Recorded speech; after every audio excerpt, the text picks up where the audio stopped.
We are back, human beings. I know last week we weren't here, and that was You entirely were being a big time celebrity. my fault. That is completely and utterly true. Last week I was recording a short for a client, which is a medium to large size bank of my company, and the thing is, it's not that I was being a celebrity. You know what happened? Um, Mm. Oh, by the way, humans, hello. By the way, this is the GMS Magazine Podcast. This is a podcast all about board games, role playing games, and mostly the people who make them, but also the people who play them from time to time. And I am Paco Garcia. This is Chris Diaz from Deus Ex Machina. Sorry, I tend to treat you all humans like you're my friends and you already know who we are. But I don't know if this is the first time that you're listening to this podcast, so please don't go away and don't be scared. We are actually very nice, if somewhat opinionated gamers. But Yes, we were just going on a rant, and we were oh like, yeah, we should put this on camera. absolutely. But well, we will in a minute anyway. I'm going to repeat everything. So anyway, what happened is that we were recording and we had a cast of 5 actors. Mhm. We had some women, we had some men, and we had a child. Now the child spent with us 5 hours because they can't spend any longer, and also he was already getting tired, and he behaved. He was probably the most professional of them all, to be honest. But what happened is that the very last scene we had to record with one of the actors, whom I shall not mention, we had to do the same take 21 times. Oh, oh, oh. They could not get the sequence of events right. They would either start talking before they sat down. When they didn't do that, and they would forget to quote unquote check their emails in their computer, which is what they were meant to do. When they did, then they would start writing down on a notepad and spend way too long doing that when it was just meant to be a reference. They would forget to look at the USB drive that they were meant to be looking at.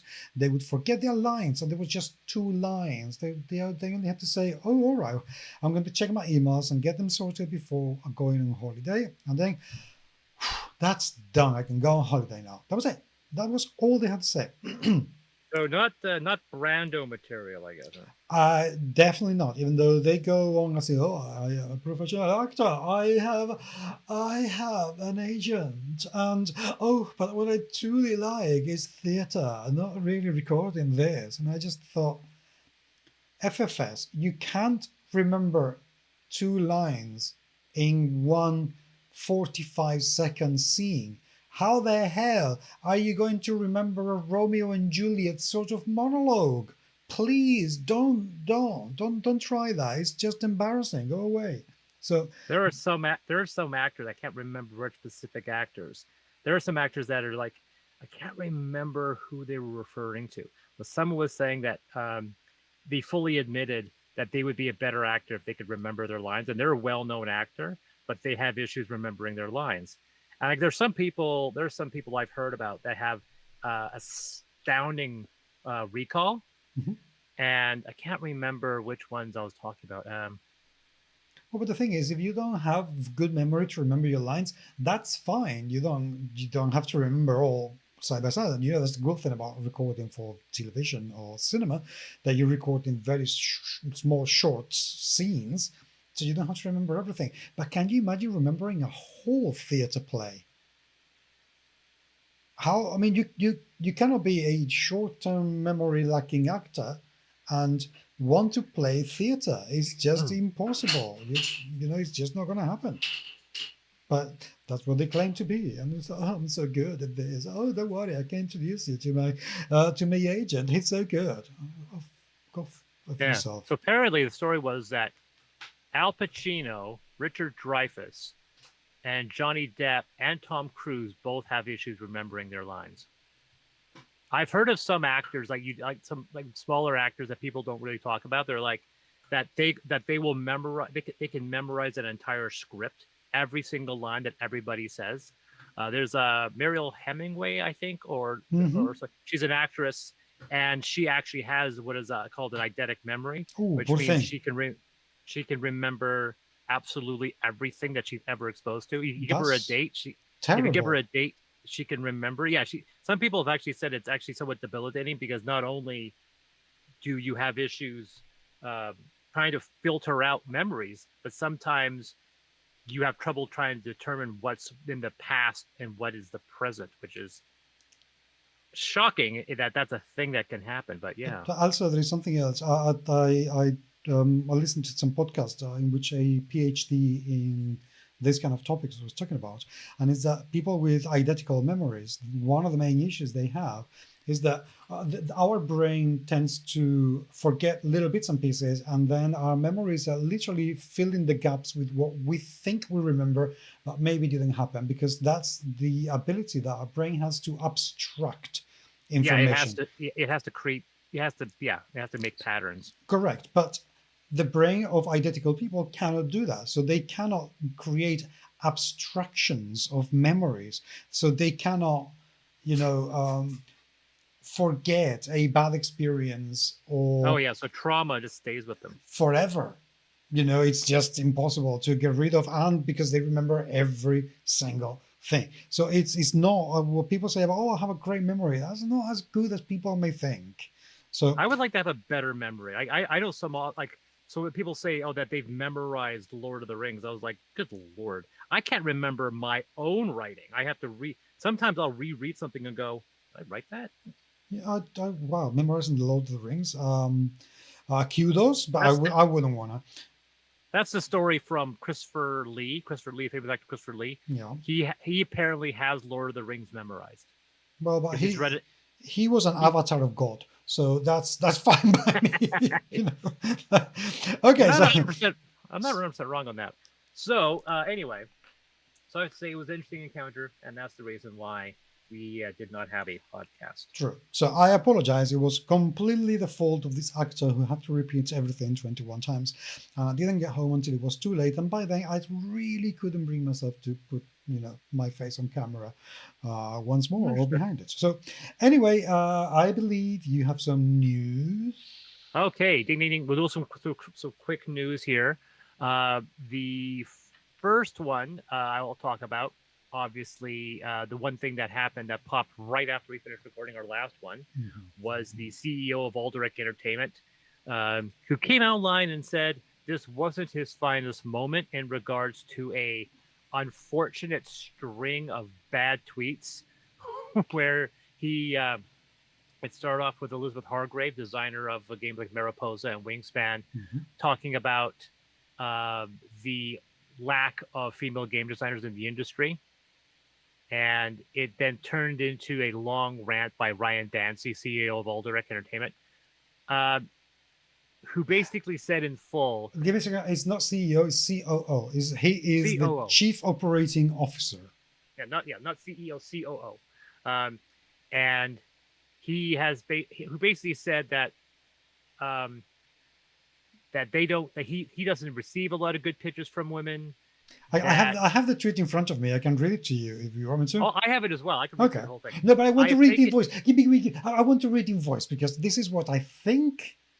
I have never spoke to the man. I have absolutely zero interest in talking to him. This is what I think he sounds.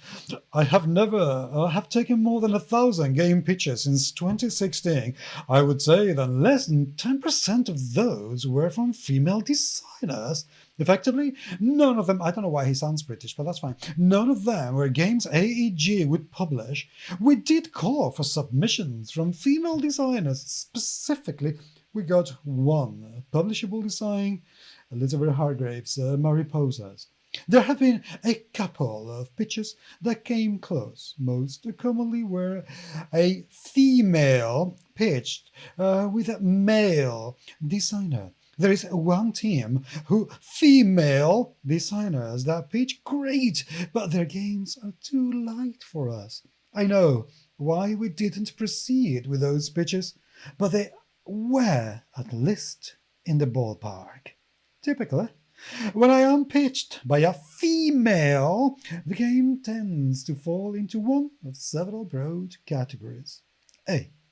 It's a game about politics. In general, we don't publish games about politics. Oh my god, that is such a load of fucking bullshit.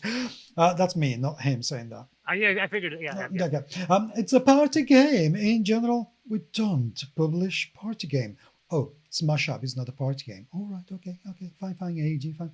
It's a page from designer very early in their design journey, and the game isn't competitive in the modern market. It's usually either too much like another game or very generic. Oh, it is more of an idea than a game design. No, I am not elitist or by any other mean capacity. So why would you say that? No, I am not. Right, the email, I mean, the tweet goes on. I have never been pitched a war game by a female. Sorry. I have never been pitched a two-player fighting game by a female. What the fuck is he talking about? I have never been pitched a giant fighting robots game by a female. Holy cow. I couldn't remember really how bad this tweet was. I've never... I actually don't think there is much of a market in those categories because there's so much competition. But I wonder if a game designed by a female would be orthogonal, to the existing designer pattern and produce something remarkable. I don't even think he knows what he said there, really. I need somebody to explain this to me because it's way too abstract and concept. I need some Picasso mind to really dismantle this for me. I think there is a significant gap between when somebody decides to try and become a game designer and when they produce their first publishable game. Life in that gap consists of a lot of rejection and negative criticism. I wonder if that gap accounts for a good part of the missing female design cohort. Wow. Females are socialized in the West to avoid situations where they are subjected to a fairly harsh criticism of their abilities and creative ideas. God, I hope you don't have a daughter.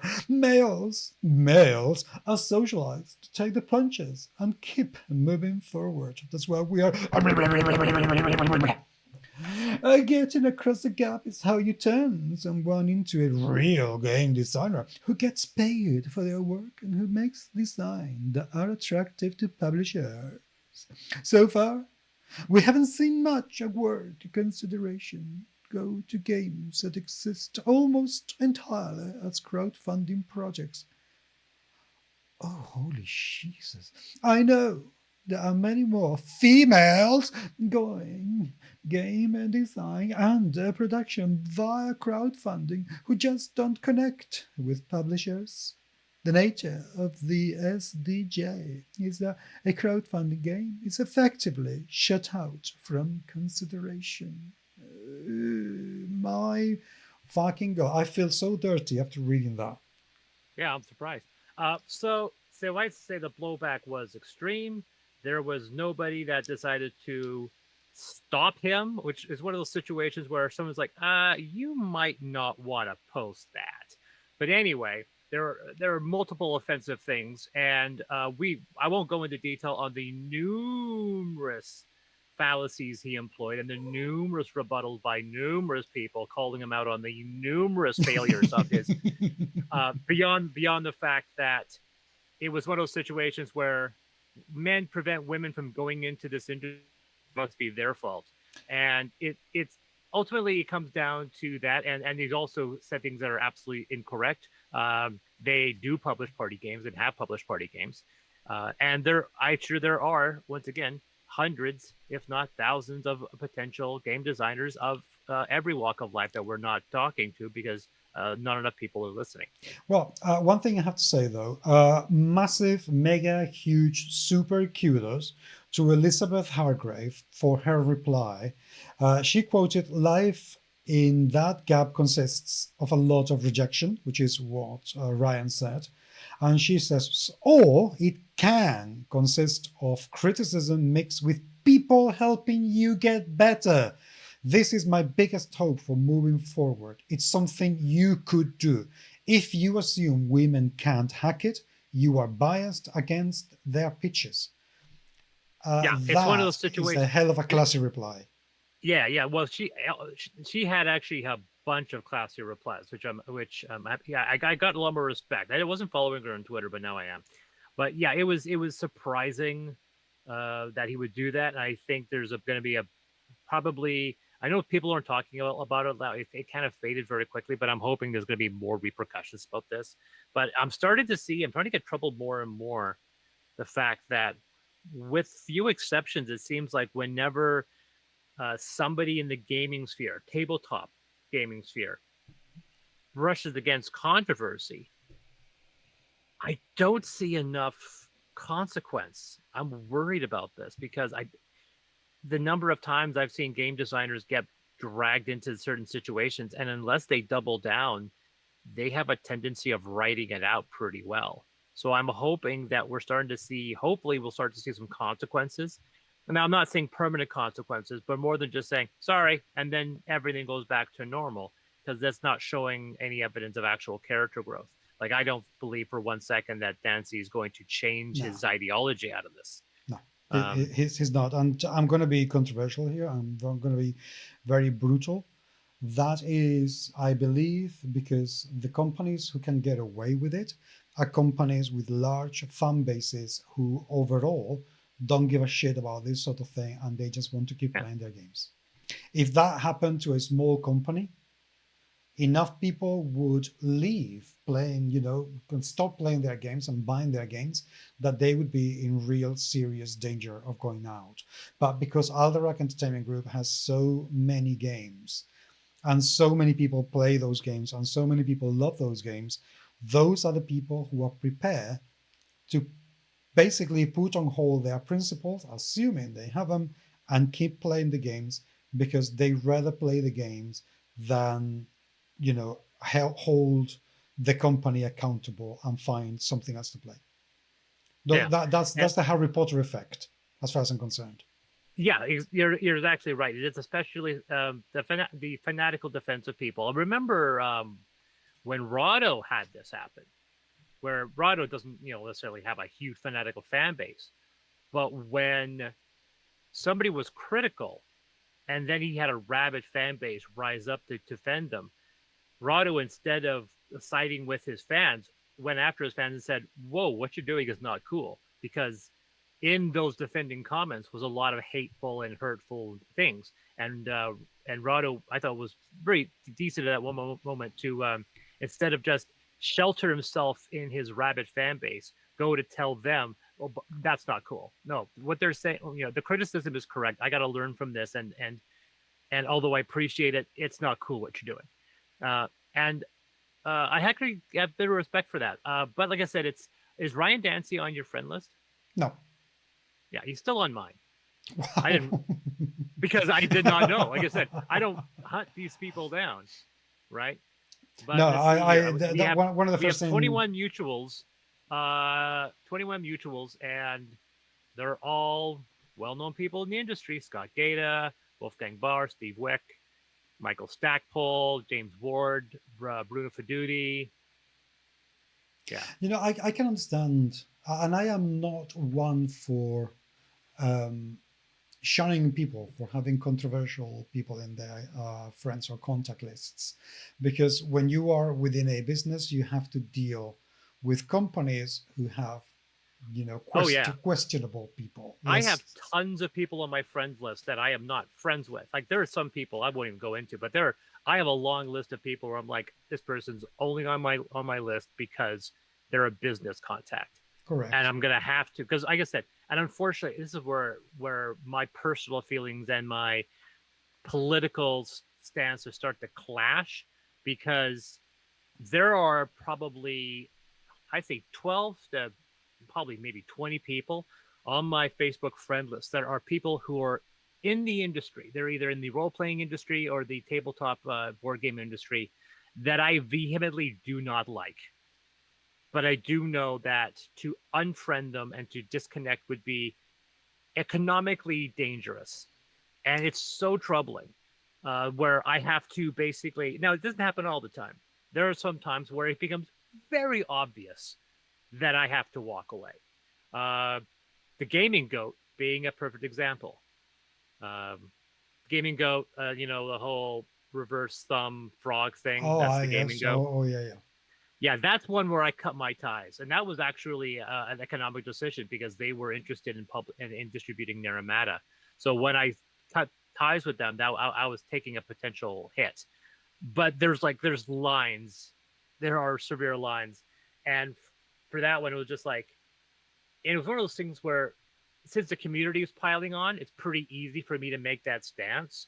For example, there are people who say things that are mildly offensive and say things that are incredibly inappropriate. And like I said, after that, I'll tell you, unfortunately, some of them are people where I can't criticize them publicly because then I look like I'm being offensive. Okay. And it's one of those situations where I have kind of, and there have been a few times where I have actually walked away from people where I said, I don't care, because now this person's being toxic to me. And this is one of those situations where we say, yeah, it's not really offensive until it's offensive to you. And that's a very white person mentality. But in this situation, I did have to do that. And it was one of those situations where I'm like, you know what?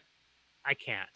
And it wasn't just because for me, the dividing line isn't how offensive are they being public with this one thing with Ryan.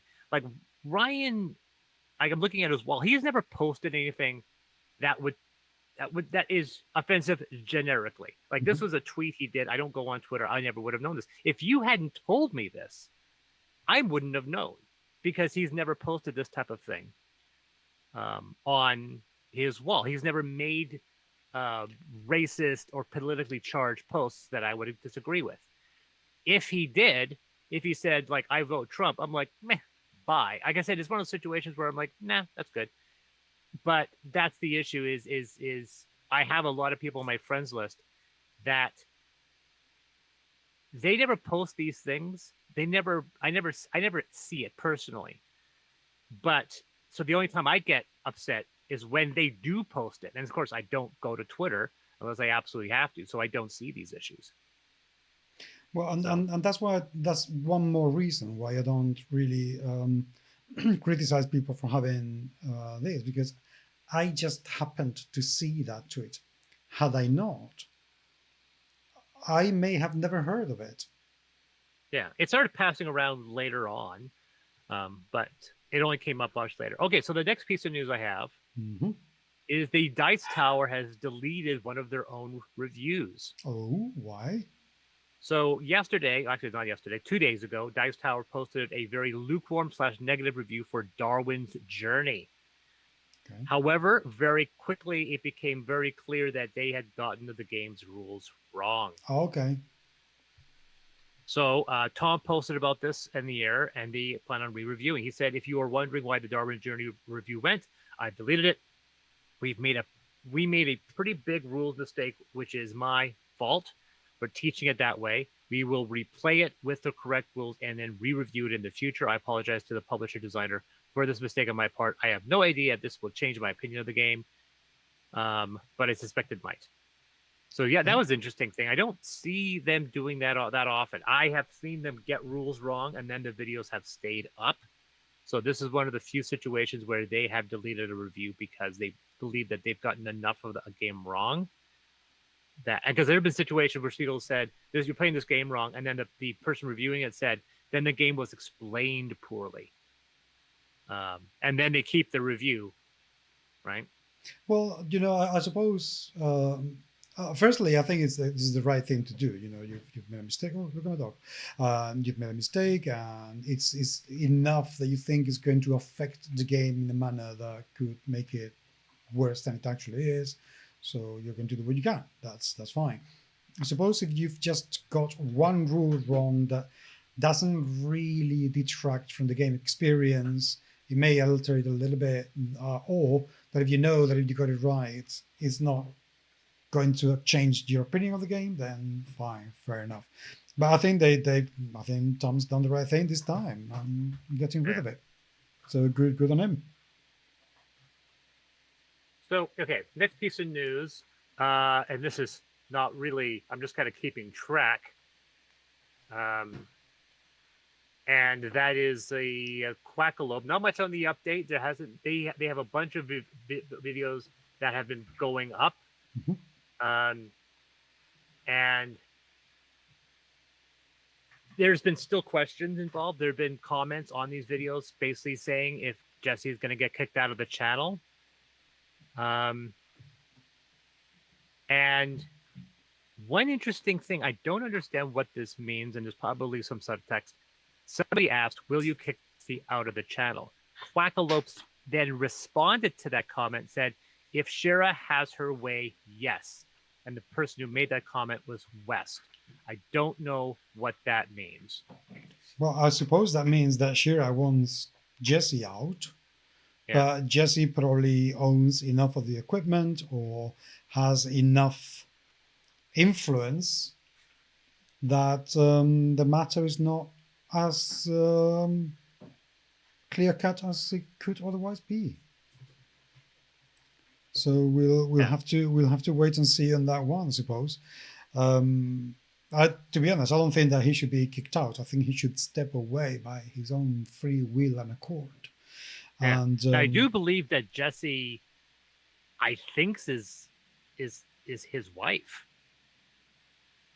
So maybe she thinks he should step away from the channel for the good of the channel. Wife to be as of today, I don't know, because he was in Israel training to actually go through marriage. I don't know if he's married yet. I probably will in the future when you hear this. And by the way, congratulations to them when you hear this podcast. But I don't know. I've no idea. Yeah. As a final addition, they are now down to 43,000. So they have now lost 7,000 subscribers in the span of 2 weeks. So that is my Quackalope news. In a personal piece, it looks like we may be launching our next Kickstarter a week early. We were really going to launch today, June 6th, but instead we pushed back to June 20th. Then we found out that a certain game, kind of well-known game called Gloomhaven, what's that? launches this. Yeah, Gloomhaven. Apparently, they're doing a Gloom. I know it's hard. That sounds so depressing, isn't it? I mean, like gloom. These are the gloom. A haven for gloom. But Gloomhaven Second Edition launches on BackerKit's crowdfunding service the same day as ours. Now, we have said the fact that there is very little commingling. There's less commingling than people think between board games and role-playing games, and the massive flow of traffic may help us, but we don't know. It could backfire or help us. I believe the fact that most of the time when I've competed with other 5e products, that's when I get hit. When I compete with board games, that doesn't happen. However, BackerKit is also going through a massive reboot and a relaunch of their website. It's going to be heavily changed, and that launch is going to happen next week. They are recommending that I launch the same day as their reboot, then potentially feeding off of that boost in traffic. So we're going to see. I think it's going to happen.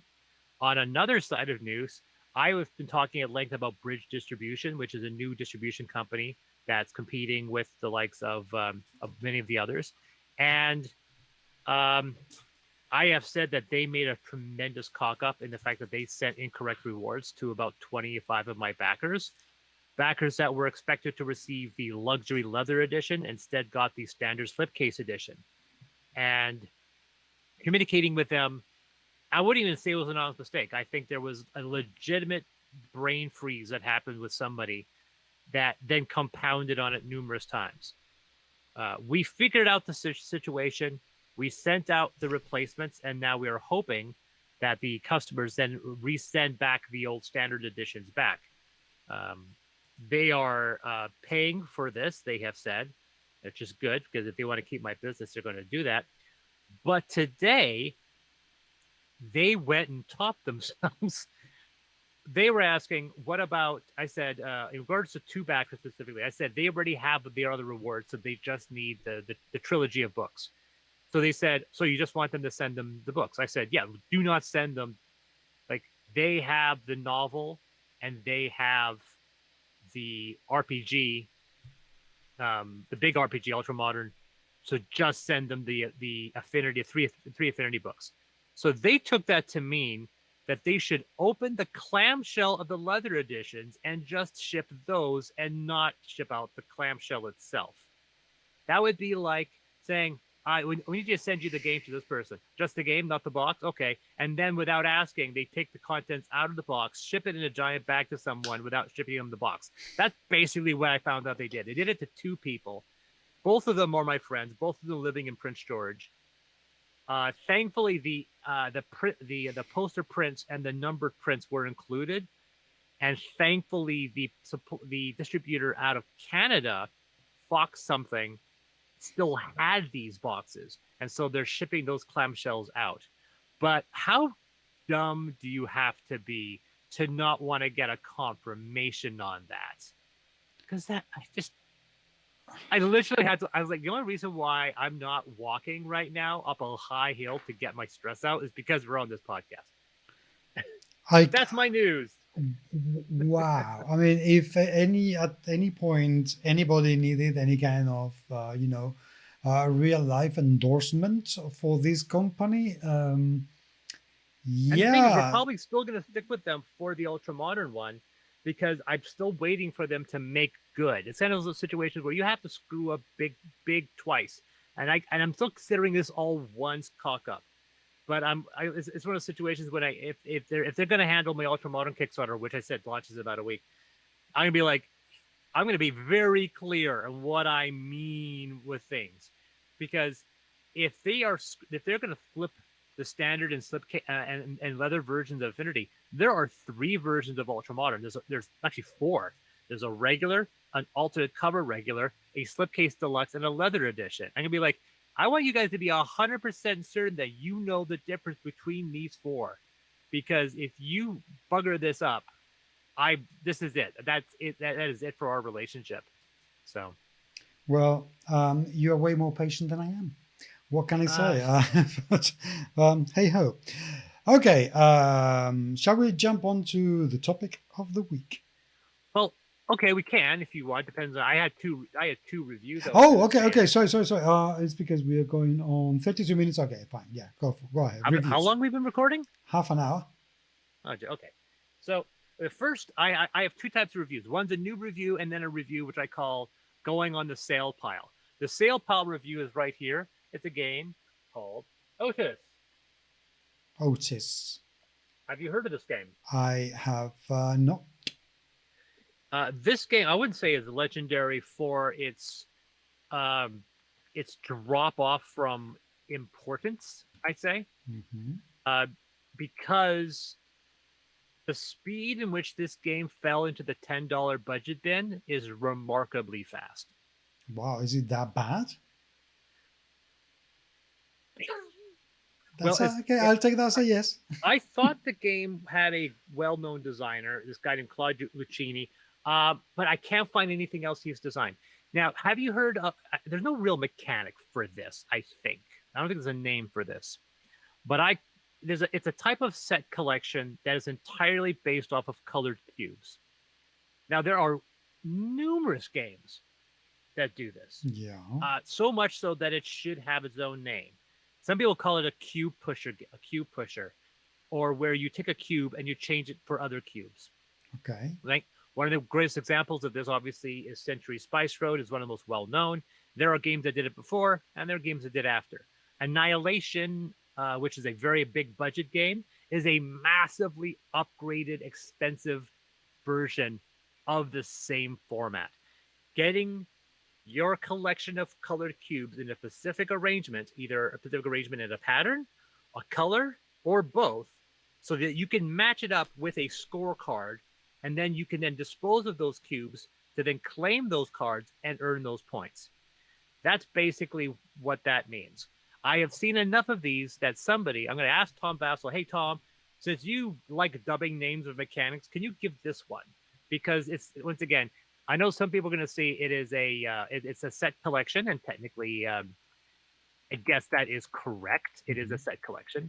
But yeah, I don't see anything. Century Spice Road probably says set collection as well. Yeah, it's a set. So it's basically set collection, but it's a set collection that's specifically in reference to cube pushing. Okay. OTYS is another elaborate variation where there's a whole mechanic that is neat and novel for the express purposes of creating patterns of cubes to claim points.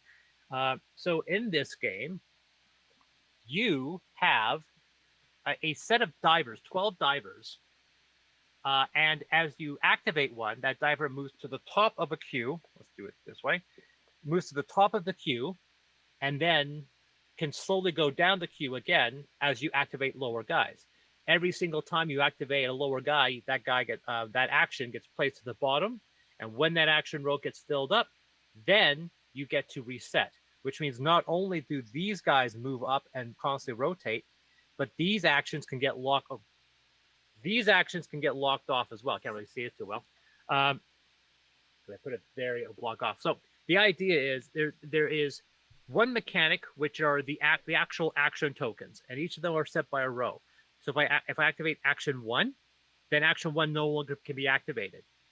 But not only that, the divers next to those action tokens are constantly rotating, which means if you activate the guy in row 3, you take out the diver in row 3, you move him to the top, row 3 gets locked out, but then the diver on row 2 drops into 3 and you can't activate him, which means when you do an action, you lose access to 2 divers instead of 1, right? Mm-hmm.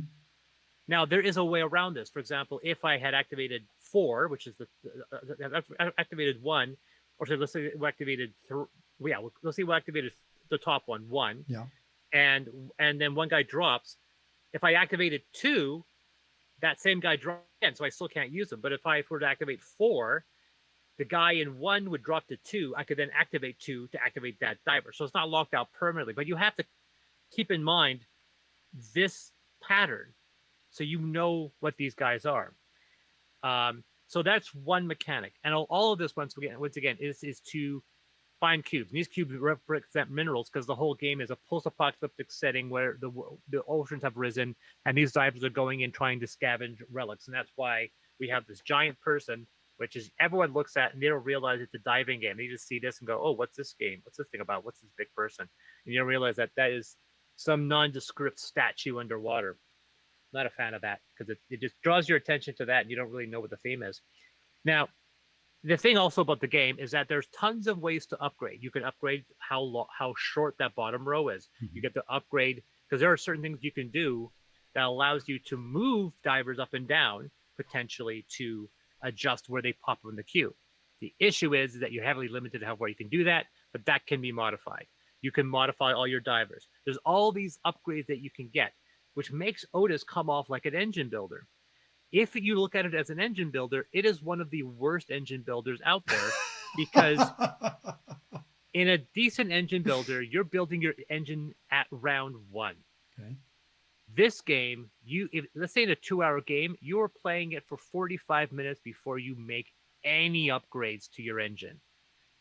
And by the end of the game, you've made maybe 2 or 3, maybe 4 big changes. You haven't done enough to your engine to really make it unique and distinctive to your own.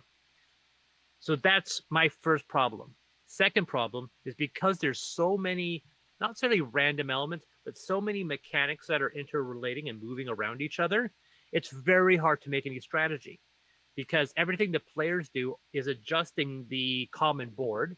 So it's very difficult to plan more than one turn ahead. And for me, a good engine builder should allow you to plan 2 or 3 turns ahead. Scythe, for example, which is a great engine builder, I can plan 4 or 5 moves ahead. I know exactly what I'm doing. But OTYS creates a system where you can't do that. But the game isn't really bad. It's not a bad game, but I felt that it missed the mark on a couple. It should have been a game where you got to build your engine faster. Mm-hmm. And once again, ultimately, the game is just this elaborate mechanic to get to just patterns of cubes and score points. And I wish that the end game was more than just that. So I would probably give this game a 6.5 or a 7 out of 10, probably a 6 to 6.5. It's going on our sale pile. On our new game pile, I Mm-hmm. have a game called Mercado de Lisboa. Now, obviously, this is an Eagle Griffin game. Mm-hmm. It's designed by Julian Pompo and, of course, Vital Lacerda. And I know it had to be Vital Lacerda because it's set in Portugal, and apparently every Portuguese game must be designed by Vital Lacerda. Remember, Vinhos, Lisboa, all of his games that are set in Portugal, those are all designed by him. No, So no, this oh, is not all of them. CO2 is one of his games, and it's not based in. no. I'm not saying all of his games are Portuguese. I'm saying all Portuguese games are his. Oh, So okay. anyway, this is a very unusual departure. For one, notice how you can see me and the box at the same time, That's true. because a average Lacerdo game is 40 pounds and about 2 feet long. And it This takes is a a very year to play. yeah, this game doesn't take that long. It goes about an hour and a half. Oh, It took about 5 minutes. It took 5 minutes to learn, which Oh. means I'm guessing Vital Lacerda put his name on the game and didn't design much. oh, come on. Okay, anyway, it is a very interesting game. I've seen mechanics like this before, Yeah. with the primary thing being you have this big market. On your turn, you can do one of four things. You can pick up a customer tile. You can place one of your little wooden buildings that represents a market, or you can place a restaurant. And the only way to place a restaurant is to claim a restaurant tile from the board, and then you get to place it somewhere else to activate it. The whole point of the game is to lay down these tiles Mm-hmm. in a certain way that when you put down these tourists, they create a point scoring system, either this direction or this direction, depending on which of these spots you put them in. I've seen similar games like this before. I've seen a game that was all about combat. So you're laying like soldiers around the outside, and then when they intercept, you get to do battle. This is a non-combat version of that one, but it is definitely a situation where you're laying these things down, and at some point, it's a kind of a push your luck, because obviously you're hoping to get a row filled of things that you'll score points, so that when you finally place a tourist, you're maximizing your points for that turn. And points are monies. So it's a very interesting thing, because also if you and another player are combating on a row, they may play a set of tourists that's going to give them more points and you less points, and therefore preventing you from placing a tourist to do that. So I can see this game being brutally mean and brutally competitive in 3 or 4 player groups.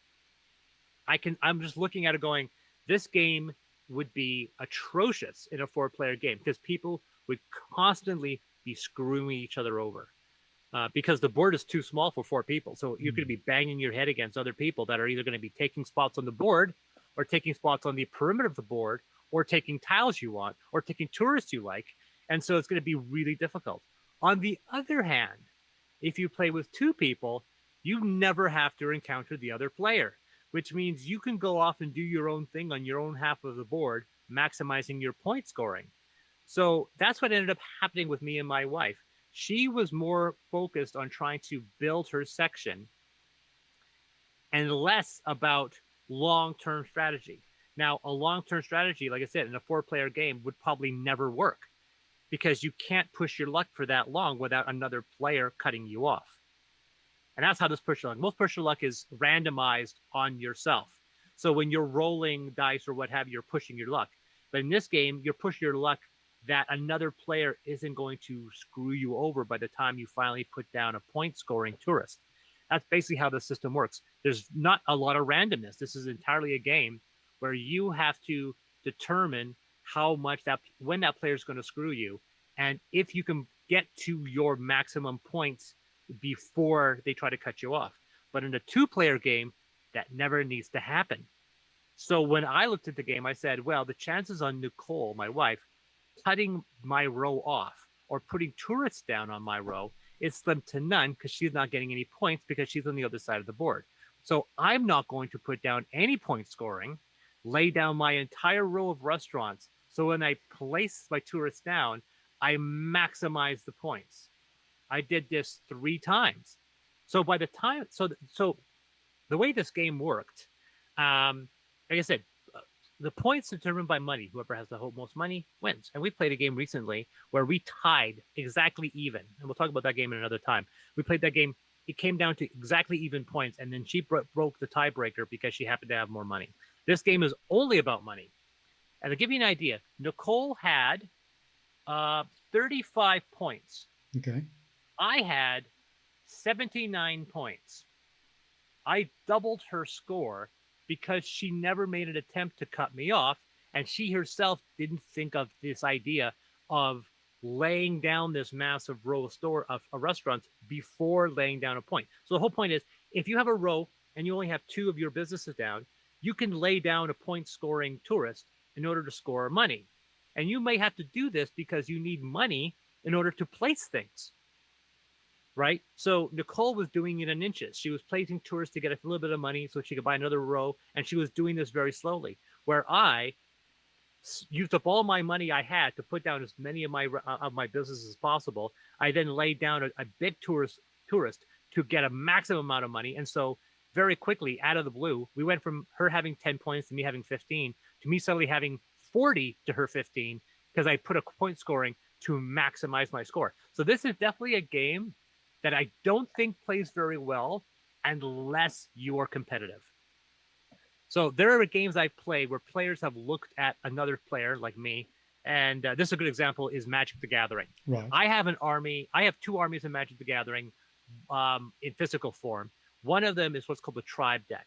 It's an elf deck. It was valid for a couple of years. It's no longer. It's only in the anything goes rules now, but I still have this deck, and it's a game that some players, when they play Magic, they're not on the offensive because they want to build their army. They want to build their side up.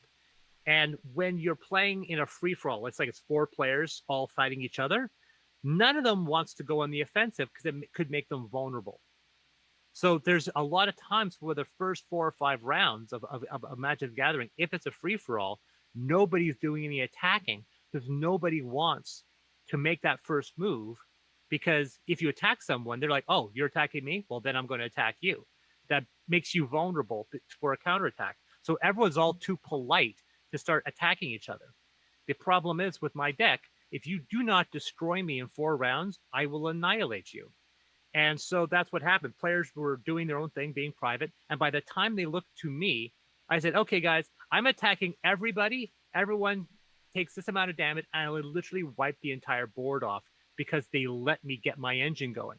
And that's the problem with the Tribe deck. I went from having, in the first round, I have 2 tappable mana. 3 rounds later, I had 8.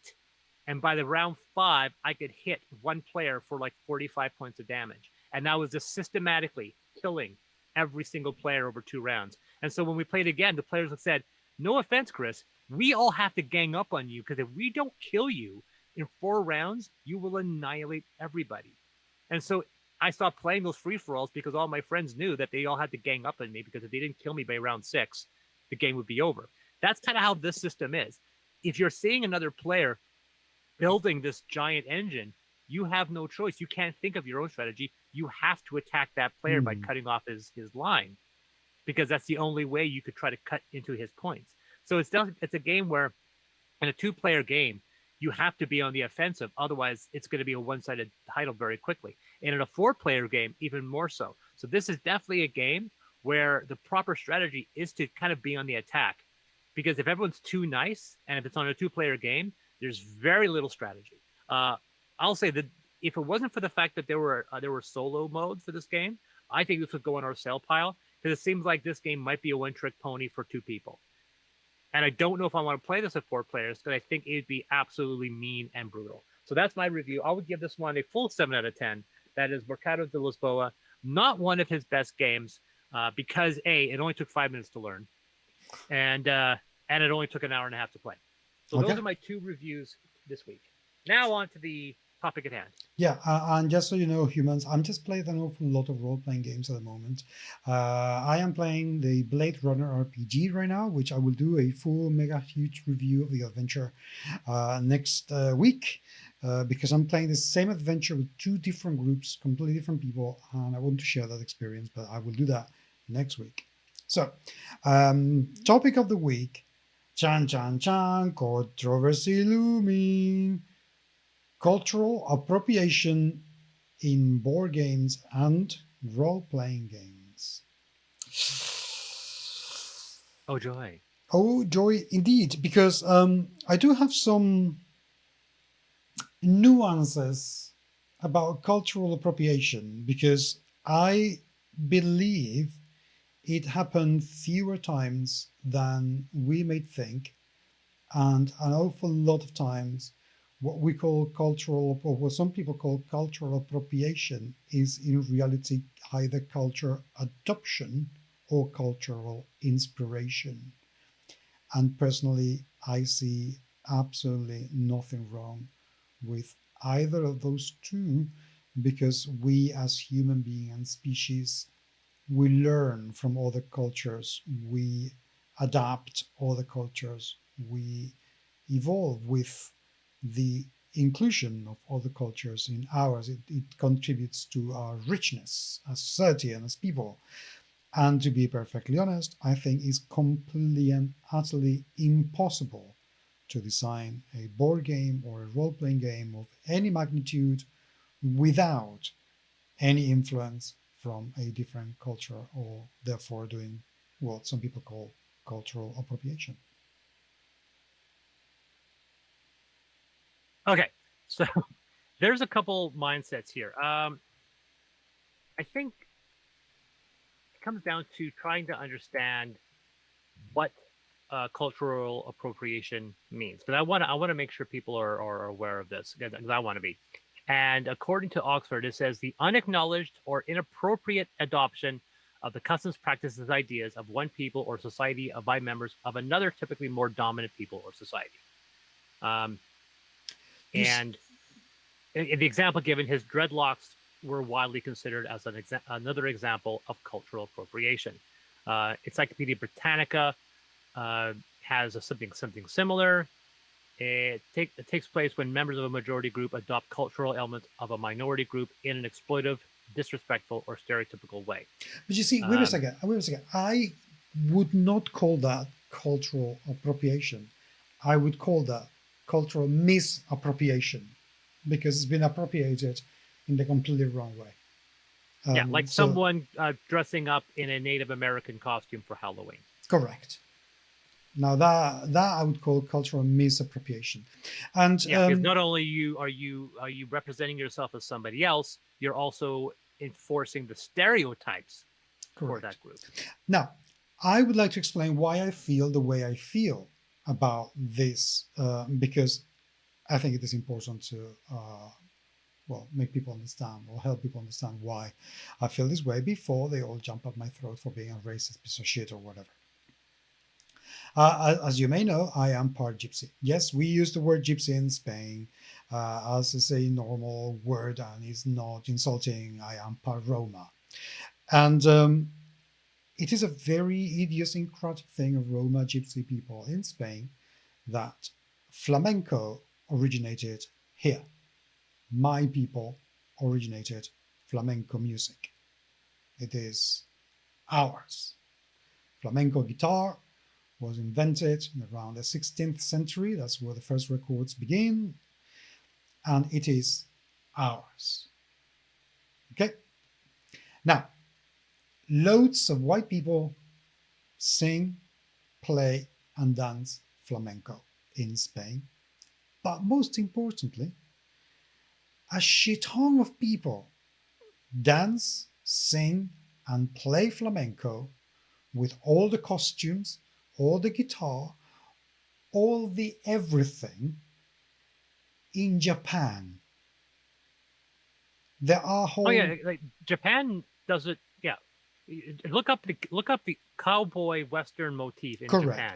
They love it. They lap at it. In fact, what's the name of the creator of Mario and Zelda? I can't remember his name now. I can't remember his name now. So well, it's Shigeru Miyamoto. That's the one. It's the guy from Nintendo. Correct, Shigeru Miyamoto. Yeah. He is a massive guitar player. He loves country music, and he tried to learn to play the banjo, and he gave up because he couldn't. or was the guitar, vice versa? I can't remember. Anyway, the point is, Japanese people have taken on my culture, embraced it, adopted it, appropriated it, and made it theirs. And there are some absolutely fantastic flamenco singers, players, and dancers in Japan. According to that definition of cultural appropriation, I should be livid. I should be really, really mad about that and say, no, you shouldn't be able to do that. The gypsy community in Spain is by far the most discriminated against and the one who has it the worst. We've been like that for centuries. Oh, yeah. Centuries, literally. One of the first records of Roma life in Spain comes from a book by Cervantes, and he already describes gypsy people as thieves. We're talking 500 years ago, pretty much. Okay, so that's how long it goes back to. So that's how badly we are treated. And yet we have this country all over the place, all on the other side of the planet, taking my culture, making it theirs. And you know what? I absolutely love it. I really, really love that they have that sensitivity, that they have been able to connect with it, that they have been able to use it, that they are able to use it to make themselves and other people happy. And I cannot think of a better use of any culture than to make somebody else's life better, happier, fuller, richer, more diverse. Yeah. The biggest example of this for me, people talked about, was recently, there's been a lot of talk about certain Asian fashion, specifically the Chinese. They have these kind of wooden toggle shirts, which I've always been a fan of, and the Japanese kimono, both of which have in some situations been appropriated in Western fashion. If you ask some people, for example, one website, Dismantle Magazine, when they were asked is whether or not the kimono is cultural appropriation, they said the short answer is yes. But if you were to ask another website, for example, Navigato, for example, can people wear a kimono and have it be culturally is it cultural appropriation? But they say, well, no. Now, as someone who's visited China, I will tell you they have no problem selling you their fashion. They will sell you their fashion until you are broke. Mm-hmm. And I brought back 4 or 5 jackets with me. I don't wear them that often, but they're still there. I have no problem wearing them on occasion. And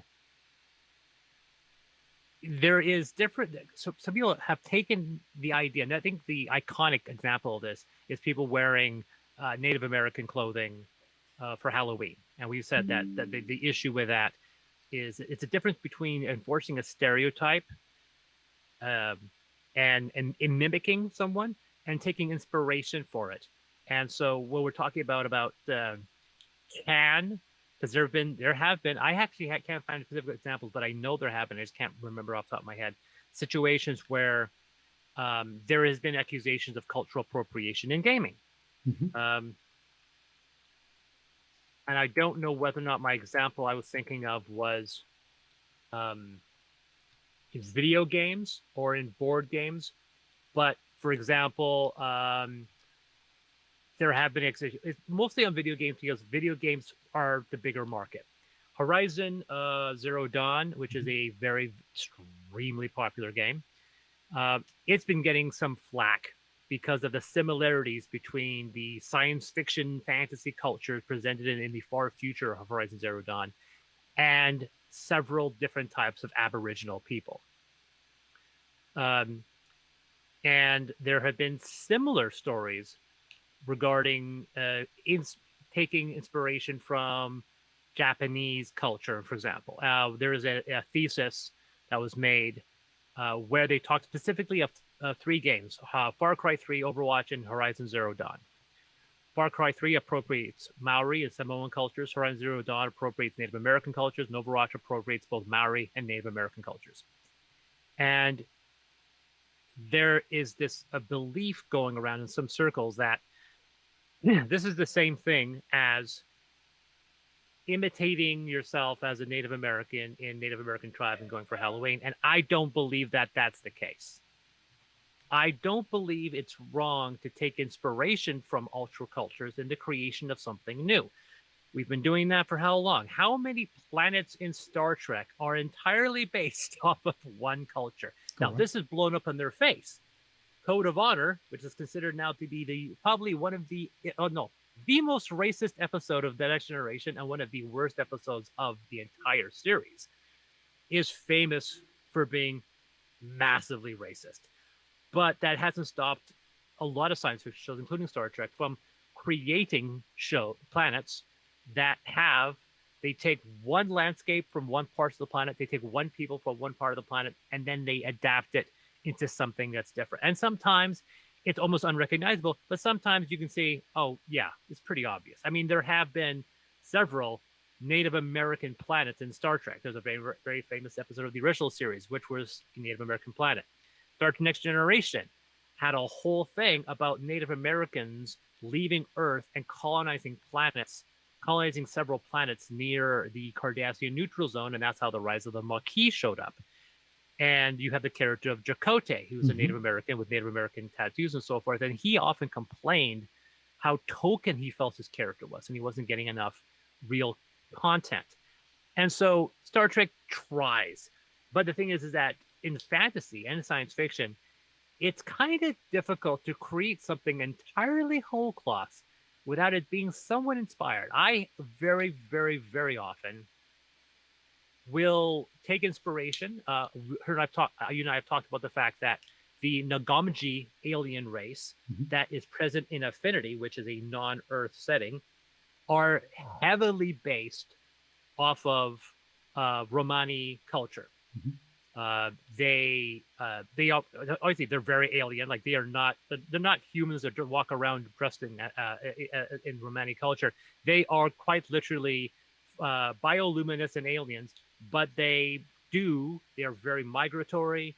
Their vehicles are the humans even call their caravan vehicles. I think Vardo is the terminology. So there is a lot of parables, and the fact that they are heavily discriminated against.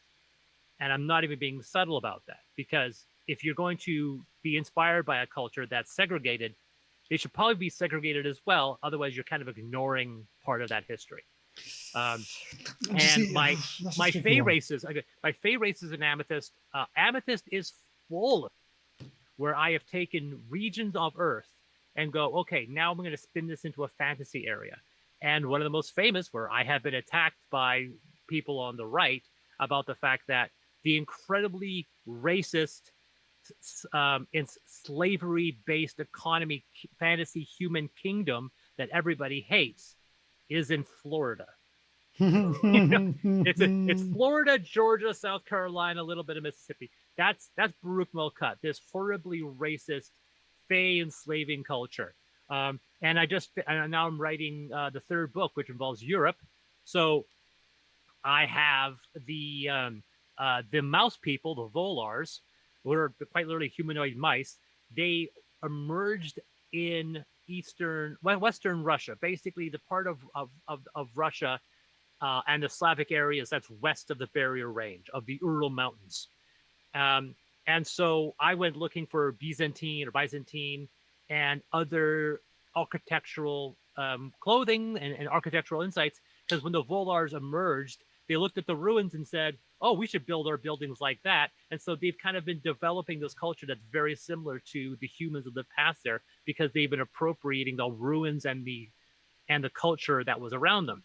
We have something similar I did with Ireland, where Ireland is very fantasy-like. I have the Caledonians in Scotland. And so everything is kind of derived and inspired by certain things. Amethyst is full, page to page, with allegory. But I don't think allegory is cultural appropriation. Well, okay, regardless of that, which I agree with you, but there are plenty, thinking about two things. Thinking about games that are literally culturally based, Legend of the Five Rings, for instance. Pretty much any game that's based in Asia is Yeah. like that. To be perfectly honest, I'm quite blunt. Any medieval fantasy game I know of that's been written by an American person, that is very much a history, in brackets, history, of course, and cultural appropriation, because quite you don't have that. You don't have Yeah. castles. You don't have medieval history, at least not in the European, Western European sort of way, because we don't tap much into the Eastern European medieval fantasy either. So this is all about Western European. That is very much cultural appropriation. As I said, Legend of the Five Rings is perfect example of cultural appropriation. So it does happen, but we don't tend to think about that way. However, on your point about if you're going to represent, somebody, a culture, they should have um, sort of the same traits, as in if somebody's been uh, discriminated in real life. No, no. Well, specifically, if I'm what I'm to clarify that, I don't mean that if I'm representing a culture, I have to represent their oppression. I'm more like saying that if I'm trying to make a statement and an allegory of these people, like if I'm just taking ideas and going, you know what, the Shaparan elves are very much based off of like they're not going to be, white skinned. These are going to be dark skinned elves, and they're going to be and the ones and I took a lot of African culture as the inspiration for Shaparan culture, and a lot of times I mimicked that in almost every way.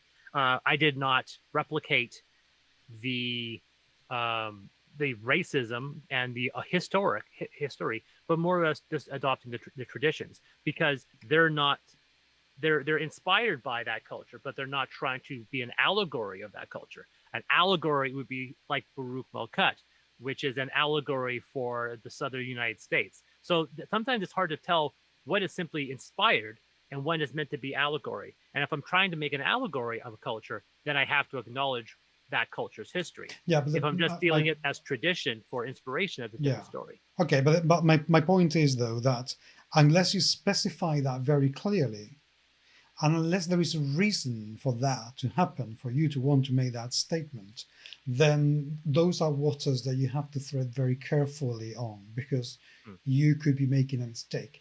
I would always wonder, why do you feel the need to make an allegory of this? Why do you feel the need to actually draw any kind of parallels? What are you trying to achieve with that? And how are people going to know? Because, for instance, it would be very easy for somebody to create a gay, species or a culture in a role-playing game and make it that they are oppressed and persecuted and they're discriminated against because they want to make the statement of, oh, but look at how gay people live, look at what happening to trans people now, especially in the US and in other places like Uganda, Chechnya, Russia, etc., etc. And I would say, well, why? I mean, exactly what are you trying to achieve? I already know those things. Why? How is that going to benefit anyone in any way, shape, or form? Because you're just giving somebody the tools they need to perpetuate that discrimination and feel good about it instead of actually giving them the tools to put themselves in my shoes to make sure that there is no discrimination against me, so they can see that actually nothing is wrong in there. So there are different ways, and I think that is where the concepts of cultural inspiration and cultural appropriation are different. Because inspiration is when you literally say, oh, okay, I want to have a culture of homosexual people. And that's your inspiration. You create something out of that you have seen. And I know that it's slightly different, but let's go on to Japan, for instance, because it's a country that we have already mentioned. I like the idea of creating something out of this item, martial arts, for instance, and karate is different than to actually reflect karate as it actually is. The monk in D&D is without a doubt culturally appropriated from Asian culture, without a doubt. But there's no specificity about that. They don't say, oh, these are the Shaolin monks, even though there are massive parallels. They are not necessarily the same thing, but there are. And of course, there are different issues with colonialism in the depiction of monks in D&D. But you know what I mean? There is a massive, massive difference. I would say that the monk is cultural inspiration. Legend of the Five Rings is cultural appropriation. Yeah. For me, so my thought, and this is one of those situations where we have to, what defines the difference between a political body and a culture, right? Because sometimes people get confused. And what I mean, the fact that Iran is a political body, because unfortunately we have political lines that have been somewhat and very, very obviously arbitrarily drawn, and these do not match the lines of culture, right? And good examples of that is talking about the Middle East and looking at the ethnic groups and how they blend through several borders. And with some people going, oh, is this person Iranian? And some people, and I talked to somebody who said, yeah, but technically we're Persian.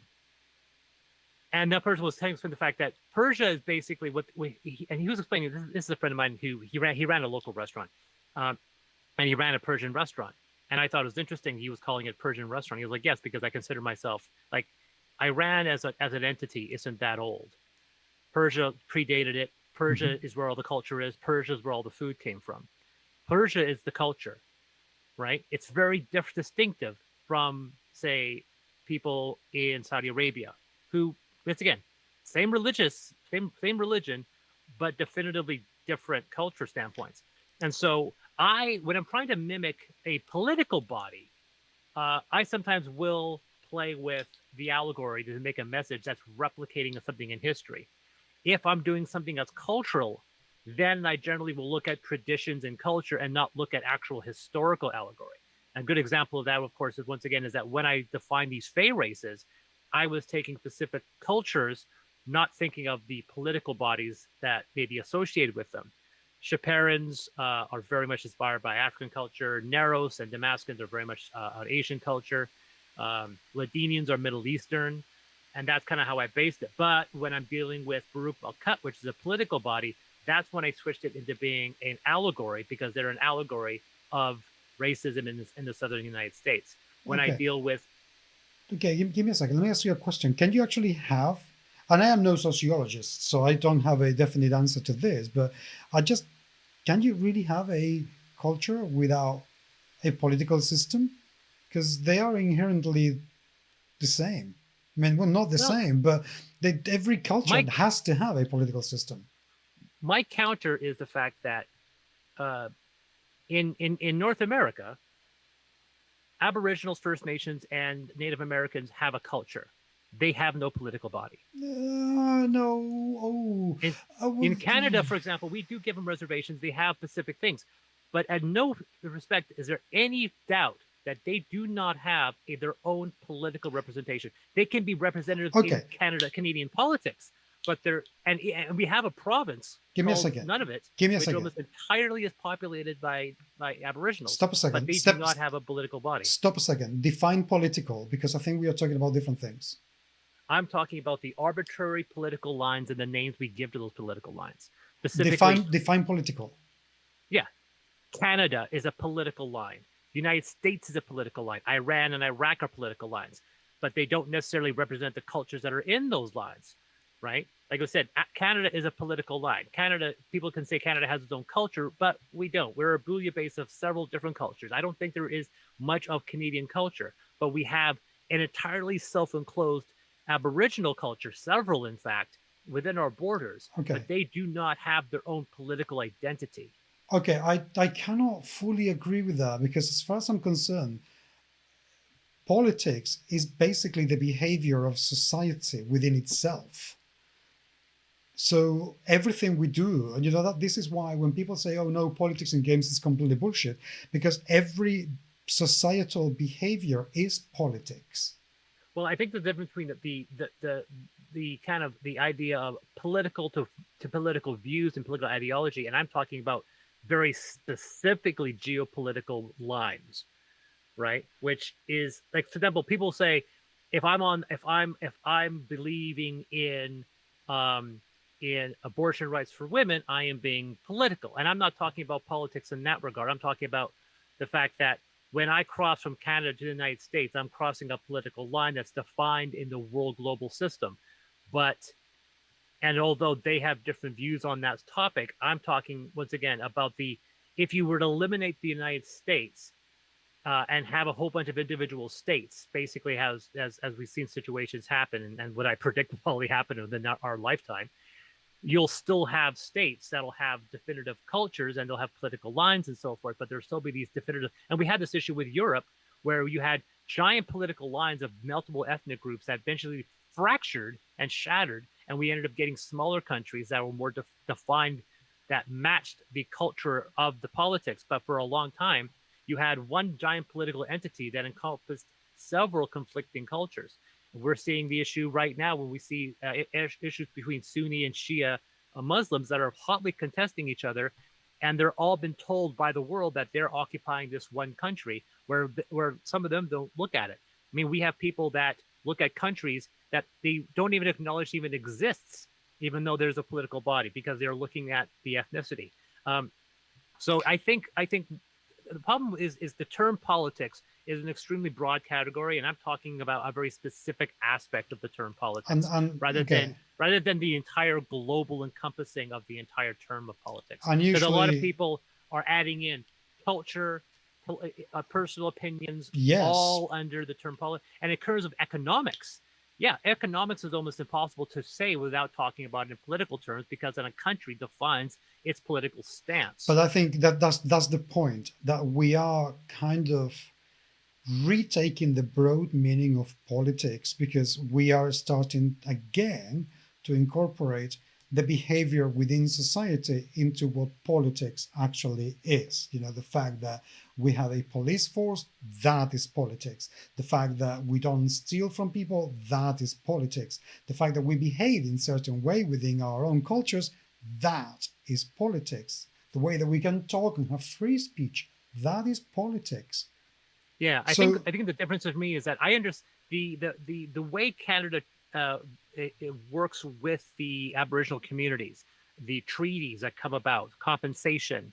I'm thinking of a specific word that I can't remember now, that when we're paying back for past transgressions. Reparations?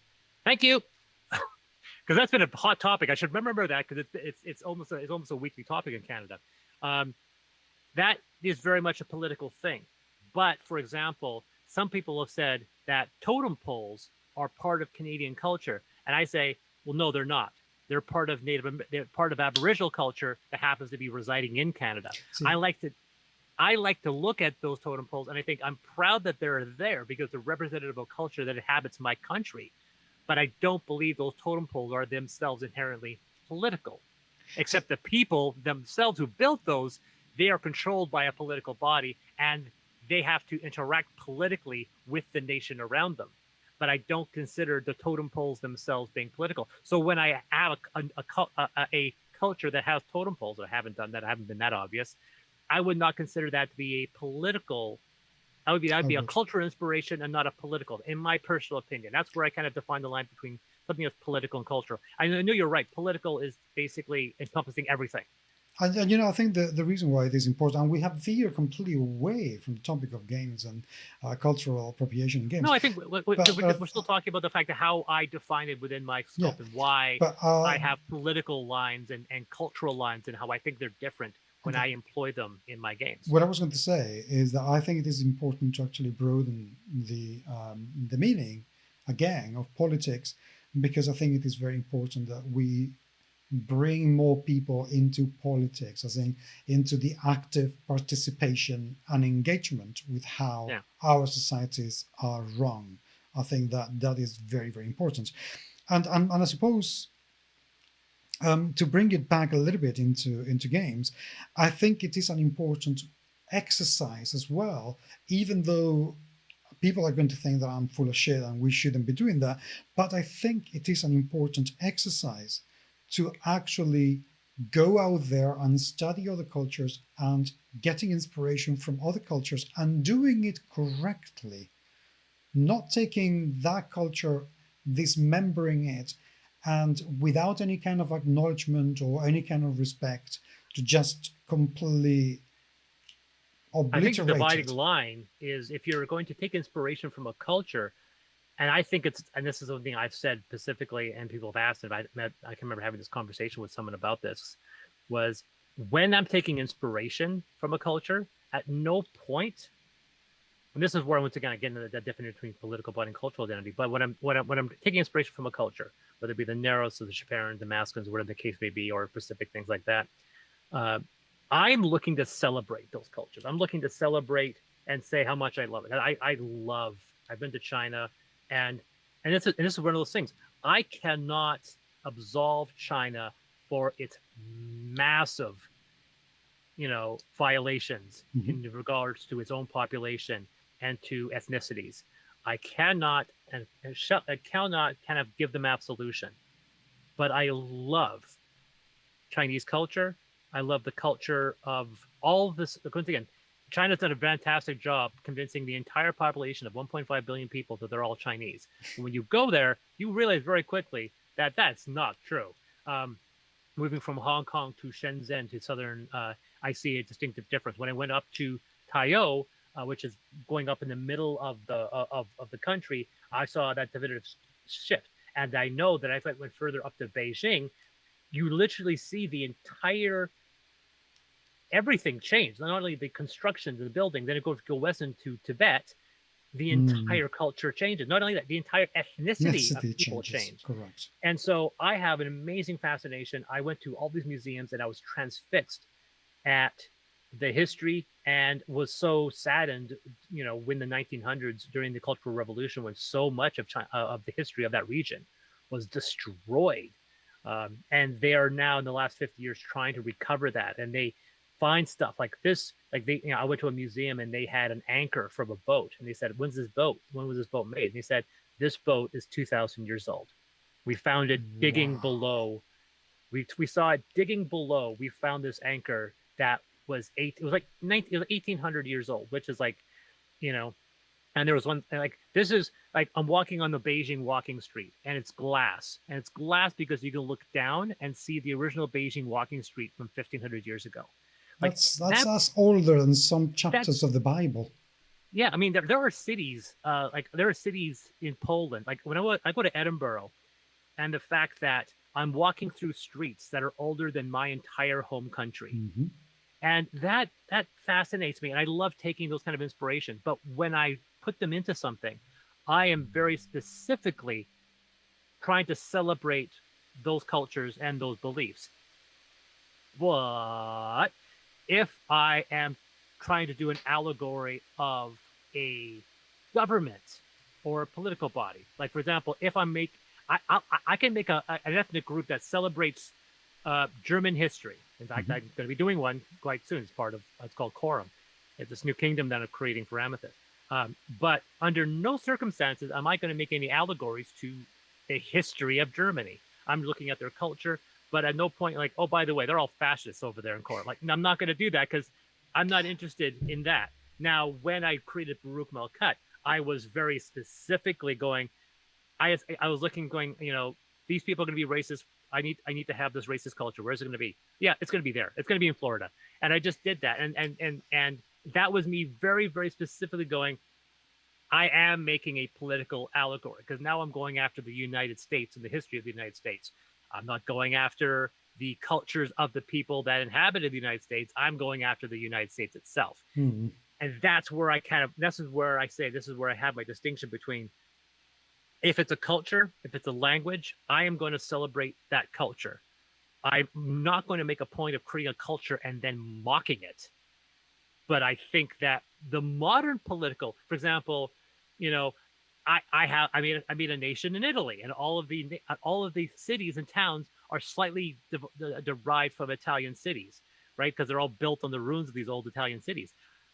No one's Mussolini over there. Like, we're not talking about Italy. We're talking about the history of that region with some, it's like they're in Rome. Oh, it's Italy. Like, I hate to break this to you, but there wasn't much of what you consider Italy back in that time period. It's like, that's the Roman Empire. So it's one of those situations where that's where I kind of put the line. Someone says, oh, you're taking inspiration from Germany. I'm like, no, really. I'm actually going a couple hundred years before that, but thank you. And so when I look at Chinese history, it's incorrect for me to say Chinese history because China as an entity wasn't, I'm taking it from the Tao dynasty. I'm inspiration by that.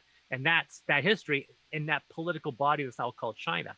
If I create an allegory of China, it'll be an allegory of the political body of China that's occurred for the last 200 years, not the culture that occupied that same region. That's where I tell the difference between Persia and Iran. I can make a culture based off of Persia, but I'm not going to make it based off of Iran. If I make it based out of Iran, then I might take historical allegory because that's really all these countries have. There are very few countries. There are a bunch, but there are very few countries where their history and their culture are interchangeable.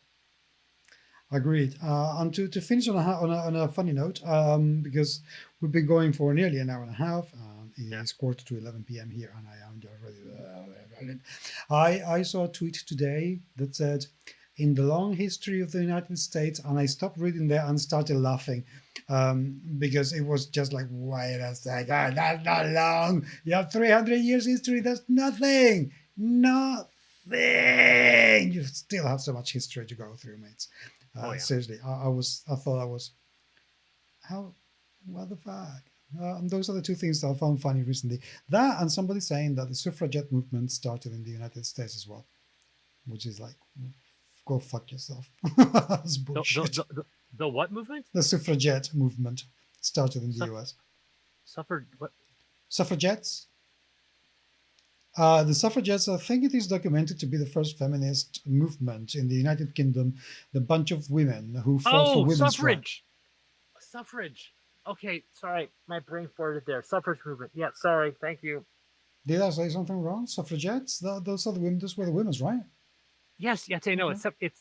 A suffragette was a member of that group, but I know it's encompassing the suffrage movement. Oh, okay, but I've never.